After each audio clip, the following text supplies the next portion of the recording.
Bonjour Laurent Nunez. Bonjour. On l'apprend à l'instant, donc la SNCF qui annonce être victime d'une attaque massive et coordonnée qui paralyse le réseau des TGV ce matin. Qu'est-ce que vous pouvez nous donner comme information à ce sujet ? Écoutez, je n'ai pas d'information particulière autre que celle qu'a donnée la SNCF dans son communiqué. Voilà, j'ai pas d'autres commentaires à faire.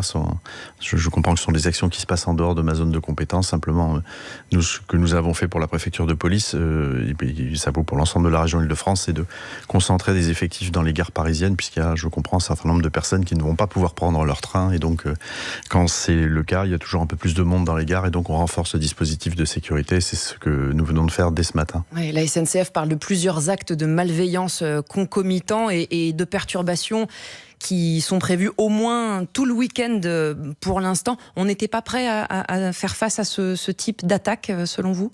Non, encore une fois, je ne sais pas quelle est la nature de ces actes de malveillance, où je me garderai bien de tout commentaire. Ce qui est sûr, c'est que voilà, nous, on est prêt à se déployer dans les gares pour accueillir un certain nombre de voyageurs qui viendraient quand même. Voilà, honnêtement, c'est compliqué pour moi de parler de faits qui se sont déroulés manifestement dans la nuit, qui ne sont pas encore complètement qualifiés. Et voilà, moi, je n'ai pas d'informations, c'est pas mon rôle de le commenter. On y reviendra effectivement dès qu'on aura davantage d'informations pour le reste et pour ce que vous avez pu mettre en place, Laurent Nunez, avec votre casquette de préfet de police de Paris. Tout est prêt pour cette cérémonie ce soir qui débutera à 19h30, cérémonie d'ouverture de ces Jeux Olympiques et Paralympiques ? Oui, tout est prêt. Le dispositif de sécurité sera en place. Comme on l'a vu, comme les Parisiens ont pu le noter, le dispositif de barriérage est déjà complètement en place. Il va encore être étendu à partir de 13h pour la cérémonie, puisque le dispositif ne va pas être ce qu'il est actuellement. Il va être renforcé, c'est normal, puisqu'on va avoir plus de 300 000 personnes qui vont se rendre à cette cérémonie. Et puis on a les athlètes, on a des chefs d'État, des chefs de gouvernement. Donc évidemment, le dispositif va être renforcé, mais tout est prêt et tout le monde est sur le... Tout le monde est... Alors, cette cérémonie, justement, elle démarre à 19h30, mais les spectateurs qui veulent y assister doivent venir beaucoup plus tôt. Quelles recommandations vous leur donnez ? Alors, les recommandations, on les a dites, on les a rappelées, et je les redis. Donc, pour les spectateurs donc le muni de billets, il faut absolument commencer à arriver à partir de 15h30 et à 18h30. Donc, très tôt. On ne laissera plus passer personne. Donc pour les spectateurs munis de billets, il y aura des contrôles d'identité systématiques. Donc il ne faut pas oublier de se munir de sa carte d'identité. Et puis évidemment, il y aura des fouilles et des palpations pour les spectateurs. Et puis pour les riverains, c'est-à-dire les personnes qui vivent le long de la Seine, nous recommandons très fortement et même très fermement de regagner le plus vite possible son domicile, d'y accueillir le plus vite possible ses invités, puisqu'on a la possibilité d'inviter des personnes quand on est riverain, de regagner si possible avant 15h. Et pour la évidemment possible avant. Et pour la circulation routière, parce que je termine sur les riverains parce que c'est très important pour les riverains, leurs invités. Donc vraiment, il faut essayer d'arriver avant que les spectateurs n'arrivent, puisqu'il y aura un flux de personnes conséquent. Et donc nous, il faut qu'on puisse gérer les flux. Donc on recommande vivement une arrivée avant 15h. Et il faudra en plus ce jour-là, donc évidemment aujourd'hui comme les jours précédents, le QR code, mais on demandera en plus des pièces justificatives, puisqu'on a pas mal de QR codes qui ont été distribués ces 8 derniers jours pour accéder à ce fameux périmètre. Et donc évidemment pour le jour de la cérémonie, il faut un justificatif supplémentaire. Que l'on travaille ici. C'est très restrictif, je sais, c'est contraignant, mais la sécurité de nos concitoyens justifie ces mesures de haute sécurité. Et pour la circulation, donc je réponds maintenant à votre question, pour la circulation, alors, très honnêtement, elle sera très perturbée aujourd'hui dans la capitale.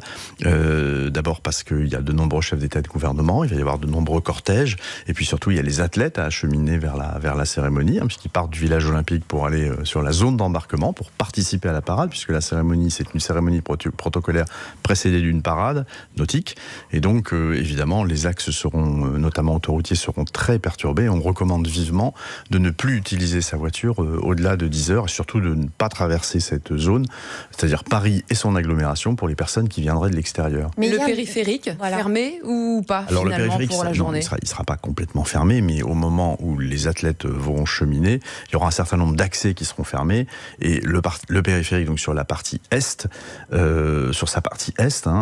notamment entre la porte de la Chapelle et le sud de Paris, sera très perturbé dans l'après-midi. Il y aura un certain nombre d'accès accès qui seront fermés. À quelle heure précisément pouvez-vous le dire je ne peux pas vous donner l'heure précise parce que voilà, il y a des raisons de sécurité qui font que je ne veux pas donner une heure précise, mais ce sera de toute façon à partir du début d'après-midi jusqu'en fin d'après-midi. Mais pas de fermeture totale. Pas de fermeture totale, mais des accès seront fermés, ça c'est clair. Vous savez, ça revient un peu au même, quand vous ne pouvez pas accéder au périphérique, je crois que pour nos concitoyens, ça revient un petit peu à une fermeture, mais il n'y aura pas de fermeture totale du périphérique, ça je vous le confirme. Et sur ce périphérique sur les axes autoroutiers, les axes A1, A3, A4 seront également très perturbés, donc voilà, il vaut mieux éviter d'utiliser... Et sur ces actes, sur ce périphérique, il y aura donc les professionnels de santé, comme SOS médecins par exemple, qui pourront emprunter les voies réservées olympiques. C'est ce que vous avez annoncé hier. Non, alors là, c'est plus compliqué que ça. Vous savez, les voies réservées olympiques sont des voies qui sont d'abord destinées aux bus des athlètes, aux comités d'organisation, aux COJO, aux transports en commun, donc, et exerçant dans le cadre d'un service public, et puis aux taxis. Bon. Il se trouve que, et les véhicules d'urgence, évidemment, le SAMU peut y passer. J'ai eu une demande d'un certain nombre de professionnels de santé de pouvoir utiliser ces voies réservées. Qui se plaignaient de ne pas pouvoir. Ce que j'ai annoncé hier, c'est encore en discussion. Vous devancez un peu les choses. Je suis en discussion avec le directeur général de l'ARS et le directeur général de l'AP-HP. L'Agence régionale de santé. L'Agence régionale de santé et l'AP-HP des hôpitaux de Paris. Donc pour permettre effectivement à certains transports urgents d'utiliser ces voies réservées, et notamment les SOS médecins, le transport de greffes, d'organes, voilà, on est en train de travailler à cela, et peut-être d'autres transports qui seraient très urgents, mais l'ensemble des transports sanitaires n'ont pas vocation à utiliser les voies réservées. On travaille pour identifier les cas d'urgence, mais ce qui est important dans l'utilisation des voies réservées, il faut se mettre à la place de mes policiers, de mes gendarmes, les gendarmes qui sont placés sous mon autorité, c'est d'identifier les véhicules qui ont le droit d'utiliser les voies. Donc voilà, c'est toujours plus facile quand ils sont logotés, quand on peut être certain qu'ils ont bien le droit de les emprunter. Mais c'est très important les voies réservées, parce que sans voies réservées, les athlètes n'arrivent pas à l'heure évidemment aux compétitions. On va évoquer ensemble, Laurent Nunez, un certain nombre de risques qui pèsent sur la cérémonie de ce soir, notamment la menace terroriste. On va en parler juste après le fil info, 8h40 d'abord. Claire Checaglini. Acte de malveillance coordonnée contre la SNCF cette nuit. Le ministre des Transports dénonce des agissements criminels. Ils vont compromettre les départs en vacances de nombreux Français, déplore Patrice Vergrit. Trafic paralysé dans les deux sens à la gare parisienne de Montparnasse. Pas d'amélioration prévue ce week-end. Une fin de semaine synonyme de chassé-croisé avec déjà des routes en rouge sur l'ensemble de l'Hexagone. En noir sur l'Île-de-France, jeu oblige. Captage en effet par la ville lumière de l'attention du monde. Plus d'1 milliard de téléspectateurs devraient suivre la cérémonie d'ouverture des Jeux de Paris. 3000 artistes célébreront le sport et la France tout au long de la scène. 6800 athlètes vont défiler de la gare d'Austerlitz au Trocadéro. 206 nations participent à ces Jeux. 2 chefs présumés d'un cartel des plus violents au monde derrière les barreaux depuis hier. Ils ont été arrêtés au Texas. Parmi eux, le fils d'El Chapo, un des plus grands trafiquants mexicains. Information du ministère de la Justice américaine. France Info. Le 8-30 France Info, Fanny Guinochet, Agathe Mahuet. Et on retrouve Laurent Nunez, préfet de police de Paris. On parle menace terroriste, évidemment, avec vous ce matin, devant cette cérémonie qui va ouvrir dans quelques heures. Vous connaissez précisément l'état de la menace aujourd'hui ? Oui, mais l'état de la menace, il est connu. On a des services de renseignement, je veux le redire, le ministre l'a dit, qui sont parmi les meilleurs services du monde. Moi, j'ai eu l'honneur et la chance d'être à la tête à 2 fois dans ma carrière de services de renseignement. On a des services de très haut niveau, donc voilà, donc ils le disent tous. Il n'y a pas de menace caractérisée contre les Jeux. Maintenant, il y a un état de la menace terroriste dans notre pays qui est à haut niveau, comme il est dans toutes les démocraties d'Europe. Et donc, c'est pour cela que le dispositif que nous avons mis en place, il est de très haut niveau. D'abord, une mobilisation complète des services de renseignement dont je viens de parler. Ça veut dire beaucoup de surveillance d'un certain nombre d'individus connus, très concrètement. Puis ça veut dire très concrètement beaucoup d'échanges avec nos partenaires, les autres partenaires d'un service de renseignement d'autres États. Et puis ça veut dire, et ça c'est de ma responsabilité, la mise en place d'un service, d'un dispositif de sécurité de très haut niveau ce soir, pour la cérémonie, avec des effectifs de police, de gendarmerie 45 000 gendarmes et policiers. Pour l'ensemble de la journée, ce qui est énorme, et ce qui nous permettra d'assurer la sécurisation du public, des transports en commun, de l'environ de la cérémonie, des toits, c'est très important. Il y aura beaucoup de tireurs point haut, du fleuve, avec évidemment la brigade fluviale de la préfecture de police qui est mobilisée, mais pas seulement, il y aura le RAID aussi qui sera mobilisé sur le fleuve. Donc voilà, on a un dispositif qui est de nature, évidemment, au-delà de l'action des services de renseignement, à détecter le plus rapidement possible une action malveillante. S'il devait y en avoir une, évidemment, y mettre immédiatement un terme. Et avec des renforts, on l'a vu, de policiers, de gendarmes qui viennent d'autres pays, des Espagnols, des Qataris. Absolument. Alors nous avons effectivement, le ministre d'ailleurs les a reçus hier au ministère de l'Intérieur, enfin une partie d'entre eux. Ce sont des policiers venant de tous les pays qui viennent nous appuyer dans les missions de sécurisation. Beaucoup d'Espagnols, des Brésiliens, des Qataris aussi. Oui, absolument, et qui viennent sécuriser, qui nous aident à sécuriser surtout donc les sites touristiques et les pourtours des sites olympiques. Et pour nous, c'est important parce que ce sont aussi évidemment des policiers qui peuvent converser avec les ressortissants de leur pays, nombreux qui sont présents à Paris. Israël, par ailleurs, vous a alerté sur de potentielles menaces d'attaques terroristes menées par des groupes proches de l'Iran sur des athlètes ou des touristes israéliens. C'est une menace que vous prenez au sérieux, ça ? Oui, mais nous avons eu... ça fait partie des précautions presque évidentes, c'est l'évidence même. Le ministre d'ailleurs de l'Intérieur a même rehaussé le niveau puisqu'il a demandé que les athlètes et la délégation israélienne fassent l'objet d'une protection et que les athlètes fassent en plus l'objet d'une protection individuelle pour les athlètes qui sont en sport individuel et collectif pour les athlètes en sport collectif. Mais évidemment qu'il y a plusieurs risques potentiels d'attaque qui sont tous pris en compte.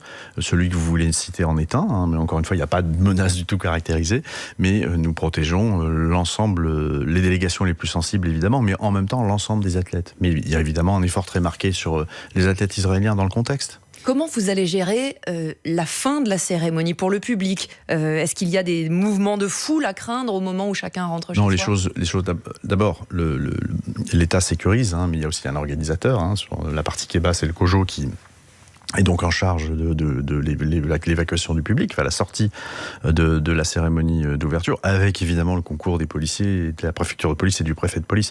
Mais il y a tout un plan de sortie. Quels conseils vous donnez, quelles recommandations vous donnez aux spectateurs ? Sur les billets, il y a un certain nombre de... Chaque spectateur doit se rendre dans un box particulier.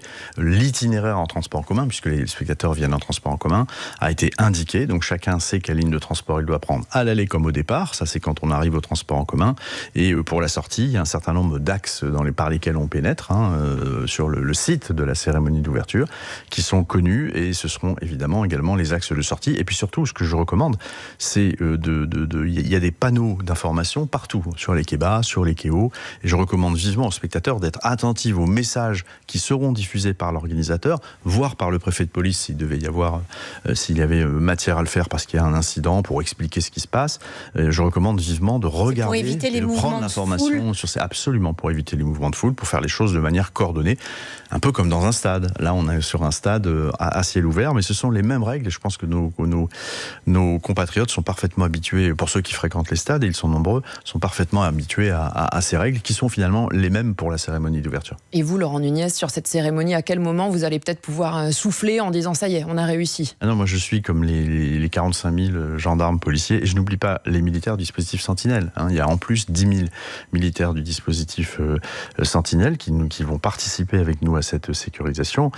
Comme eux tous, moi je suis mobilisé et je serai à la préfecture de police au poste de commandement principal de la préfecture de police. Donc on ne peut pas savourer la cérémonie d'ouverture des Jeux quand on est préfet de police. Vous savez, avec les caméras et avec les ondes radio, on ne participe pas au côté festif des choses, mais on voit quand même ce qui se passe et on peut aussi en profiter un peu. Justement, vous parlez des caméras, des ondes radio. Est-ce qu'il n'y a pas aussi un risque cyber ? Oui, mais le risque cyber est très important. Comment on se protège de ça ? Le ministre de l'Intérieur l'a rappelé, le Premier ministre l'a rappelé, il s'est déplacé hier dans les locaux de l'Agence nationale de sécurité des systèmes d'information, l'ANSSI. Donc c'est de la responsabilité des services du Premier ministre, mais on se protège d'une façon simple. Alors d'abord, historiquement, les Jeux Olympiques précédents ont toujours fait l'objet d'attaques cyber nombreuses, qui visent à attaquer les systèmes d'information, les systèmes de diffusion de l'information. Nous, on se prépare grâce à l'ANSSI, qui depuis des années a lancé un programme de sécurisation de nos systèmes d'information, qui n'ont eu de cesse de performer en termes de sécurité. Et moi, en tant que préfet de police, je suis le premier concerné, puisqu'à la préfecture de police, nous avons renforcé significativement la sécurité de nos systèmes d'information.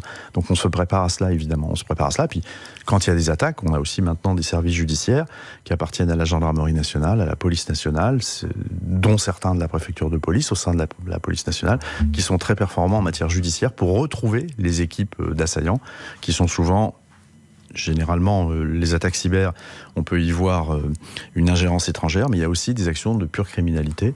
Et nos policiers, nos gendarmes sont devenus très performants dans la détection et la neutralisation de ces assaillants. Est-ce que les 45 000 policiers et gendarmes justement mobilisés dès ce soir pour la cérémonie ont vocation à rester durant toute la durée des Jeux olympiques et paralympiques ? Alors, c'est très variable parce qu'en réalité, donc, nous avons des renforts qui viennent de la France entière. Hein. Ce sont des policiers, des gendarmes qui travaillent dans des commissariats, dans des brigades partout en France. Et puis il y a des forces. Certains repartiront peut-être dès la fin de la cérémonie. Il y a des forces mobiles et tous les jours, donc le volume de renforts dont je bénéficie évolue. Tous ne viennent pas sur toute la période. Il y a des séquences. Voilà. Ce qui compte, c'est qu'il y en aura 45 000 ce soir. Et en moyenne, comme l'a dit le ministre, j'en ai à peu près 30 000 en moyenne tous les jours qui sont présents. Alors, pendant toute la durée des Jeux ce ne sont pas forcément les mêmes, mais pendant toute la durée des Jeux olympiques et paralympiques, on aura un niveau de protection important. Pour les paralympiques, c'est un peu moins, on donnera le chiffre le moment venu, parce qu'il y a un peu moins d'athlètes, il y a un peu moins de compétition, la durée n'est pas la même, mais en tout cas, le niveau de protection est exactement le même que pour les Jeux olympiques. Mais voilà, les policiers et les gendarmes qui sont venus nous renforcer ne sont pas forcément là sur toute la séquence, puis ils retournent dans leur territoire, ça ne veut pas dire qu'ils partent en congé, hein, le ministre l'a bien rappelé, ils peuvent retourner dans leur territoire pour assurer un haut niveau de protection aussi dans la France entière, puisque, comme l'a rappelé le ministre, la suppression des congés pour les fonctionnaires de police et les militaires de la gendarmerie fait que partout sur le territoire national, il y a plus d'effectifs cet été qu'il n'y en avait l'été dernier. Les renforts venus de l'étranger aussi vont rester durant tous les Jeux ? Oui, la plupart restent pendant toute la période des Jeux olympiques. Et vous restez vous aussi avec nous, si vous le voulez bien. Laurent Nunez, préfet de police de Paris. On se retrouve juste après le fil info, 9h-10, Claire Checaglini. Les effectifs des forces de l'ordre seront concentrés dans les gares parisiennes, annonce sur France Info de Laurent Nunez. Le préfet de police de Paris précise que le dispositif de sécurité vient d'être renforcé.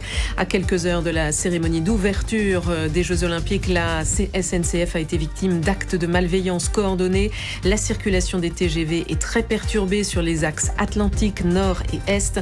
Les réparations s'étaleront sur tout le week-end au moins. Le ministre des Transports dénonce des actes criminels. Les Jeux de Paris, justement, entrent en scène. Cérémonie grandiose d'ouverture sur le fleuve de la capitale. Plus de 3h30 de spectacle. Une centaine de bateaux transporteront les athlètes. Mystère encore autour de l'identité de celle ou de celui qui allumera la vasque.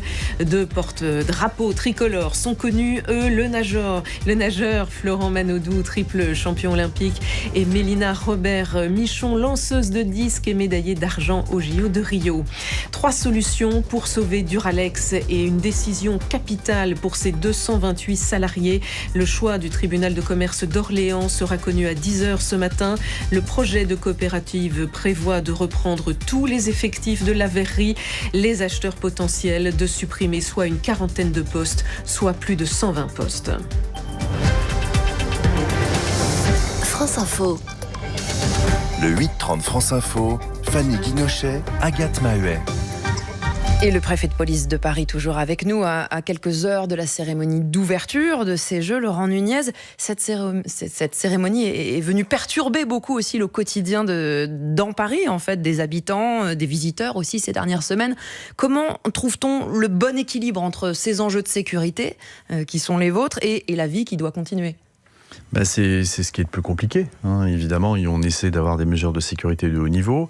Il y a celles qui sont mises en œuvre autour des sites olympiques, mais qui sont de moindre ampleur, puisqu'on a des interdictions de circulation motorisées, mais tout le monde peut se déplacer à pied, en vélo, autour des zones d'interdiction des sites olympiques, qui jouxtent immédiatement les sites. C'est juste la circulation motorisée qui est interdite. Il y a de nombreuses dérogations.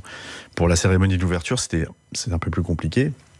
Parce qu'on a tout un périmètre où on interdit aussi... Là, on ne peut pas pénétrer. On ne pénètre que si on a une autorisation, y compris quand on a un piéton. Mais on a aussi prévu de nombreuses dérogations avec l'attribution de QR codes. Vous savez, les QR codes, on en a attribué 400 000 au moment où je vous parle. C'est-à-dire 400 000 personnes qui, au quotidien, ont pu rentrer dans cette zone. Je comprends que ça a été plus compliqué pour les restaurateurs, puisque assez peu de gens, finalement, ont demandé des QR codes ou ont profité du QR code qui était en leur possession pour fréquenter les restaurants sur le périmètre de la cérémonie d'ouverture. Certains professionnels de la restauration s'en plaignent, effectivement. Vous avez l'impression d'avoir trouvé le bon dosage, le bon équilibre ? On a trouvé le bon dosage, c'est le bon équilibre entre des mesures de sécurité d'assez haut niveau, de très haut niveau, et en même temps, on permet un certain nombre de dérogations qui permettent à la vie de continuer à s'exercer normalement. Mais c'est sûr que sur le périmètre de la cérémonie d'ouverture, sur ce périmètre-là, je ne parle pas autour, parce que c'est autour, la vie continue tout à fait normalement. C'est vrai que pendant ces jours derniers, il y a eu une activité très réduite, il y a eu moins de fréquentation, et évidemment, les restaurateurs en ont pâti. Mais c'est un équilibre qui est compliqué à trouver. Mais ce que je veux vous dire, c'est que, vous savez, moi, ça fait 15 ans que je fais des métiers de sécurité, 15 ans. Vous savez, quand il y a un incident, quand il y a un accident, pire, un attentat, tout le monde ensuite, après coup, vous explique ce qu'il fallait faire. Et souvent, quand vous n'avez pas, on vous dit, mais vous auriez dû... Je pense que ce que nous avons mis, ce que j'ai mis en place sous l'autorité du ministre de l'Intérieur, heureusement que nous le faisons. Voilà. Ça garantit un haut niveau de sécurité. Et que nous dirait-on s'il y avait un incident, voire pire, un attentat, si nous n'avions pas fait ça ? Peut-être que ceux qui nous critiquent aujourd'hui seraient les premiers à nous critiquer si ça venait à arriver. Alors justement, parmi les critiques, la France Insoumise estime qu'il y a trop de restrictions et elle annonce qu'elle va lancer une commission d'enquête sur ces jeux, notamment concernant les mesures de sécurité. Qu'est-ce que vous avez envie de leur dire aujourd'hui ? Mesures de restriction, ce ne sont pas des mesures de restriction, ce sont des mesures de sécurité qui se traduisent effectivement par des contrôles. Enfin, vous savez, quand on attribue une dérogation pour pouvoir circuler en zone rouge, périmètre d'interdiction de circulation autour des sites olympiques, il n'y a pas de contrôle particulier autre que de vérifier pourquoi une personne doit rentrer absolument en véhicule dans cette zone. On doit justifier de sa mission, évidemment de son identité, puis ça s'arrête là. Et ça vous étonne que ça aille jusqu'à le dépôt d'une commission Je ne vais d'enquête ? Certainement pas critiquer des parlementaires de la République. Les députés sont tous des députés de la nation. Nous, on sera à disposition évidemment pour expliquer de manière très pédagogique ce qu'est la sécurité, comment on prend des mesures de sécurité. Voilà, moi j'ai beaucoup de respect pour les parlementaires. Je ferai évidemment aucun commentaire, mais c'est un équilibre qui est pas facile à trouver. Vous savez, regardez, on a fermé pour permettre la circulation de la VROP et pour éviter des accidents, la voie réservée. Les voies réservées olympiques. Les voies réservées olympiques. Et pour éviter des accidents, on a fermé une bretelle d'accès sur l'autoroute A1 qui mène à l'hôpital de La Fontaine. Mais vraiment pour éviter des accidents, puisque vous avez des flux de bus. L'hôpital qui se situe en Seine-Saint-Denis. Un certain nombre d'élus ont attiré mon attention, dont certains appartiennent au parti politique que vous avez cité. Je le dis clairement, ont attiré mon attention.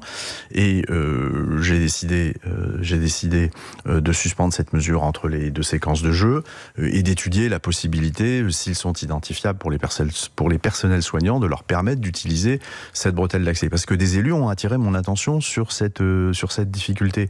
C'est ça aussi l'équilibre. Vous voulez dire ça se fait en bonne intelligence. Voilà, ça se fait en bonne intelligence, ça se fait en concertation. Et voilà, je cite volontairement cet exemple parce que pour le coup, ce sont certains élus qui appartiennent à la formation politique que vous dites. Dans Paris, j'ai eu d'autres interpellations, d'autres formations politiques, aussi des associations de riverains, d'hôteliers, des soucis parfois de fluidité jusque pour les athlètes. On avait le cas ces tout derniers jours, hier d'ailleurs, des épéistes français qui ont mis 1h40 à accéder au site de leurs épreuves.